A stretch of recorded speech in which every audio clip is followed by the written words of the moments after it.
Tonight, I-95 is back open after a driver fired gunshots along the interstate today, prompting a police chase. Good evening and thanks for joining us. I'm Jeannie Blaylock. And I'm Jessica Clark. Tonight, authorities identify 62-year-old Samuel O'Neal Gardner as the man who pointed a gun at passing cars and fired several shots while driving through St. Johns County. Deputies tried to pull him over, but he refused to stop, leading them on a chase that ended in a crash near State Road 16 this morning. So here's a live look at the aftermath from that situation here. It's still causing, as you can see, quite a bit of slowdown in that area. And tonight, investigators are working to try to figure out what led up to this and if Gardner could face additional charges in other counties. First Coast News' Riley Phillips is joining us live in St. Johns County. And so, Riley, tell us more about this investigation. The St. Johns County Sheriff's Office is still looking into who Samuel Gardner is and the circumstances surrounding this incident. They do know he first traveled through Duval County before making his way into St. Johns County. That's when deputies tried to pull him over. But before then, they say this man was waving his gun around at cars, even firing several shots.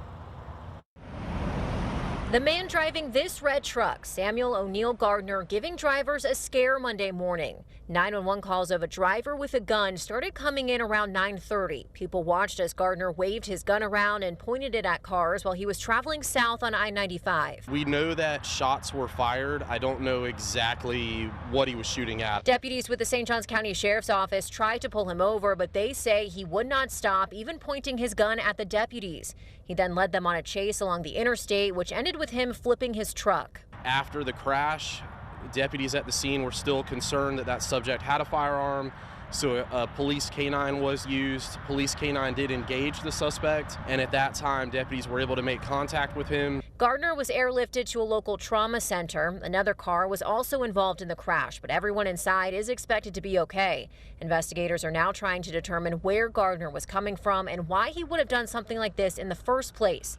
The Sheriff's Office also thanking all the drivers who spoke up and called this in. They immediately called 911, backed off, and got away from that individual, and that helps us be able to get up on that suspect very quickly. And Gardner is still at that trauma center. The St. Johns County Sheriff's Office says he is facing several charges, and he could also face charges in Duval County, depending on what comes out of this investigation. The Sheriff's Office is also asking for any pictures or videos of Gardner driving on 95 this morning. Send those in. There is a link for you to share those videos with the Sheriff's Office in this story on our website, firstcoastnews.com. Live in St. Johns County, Riley Phillips, First Coast News, on your side.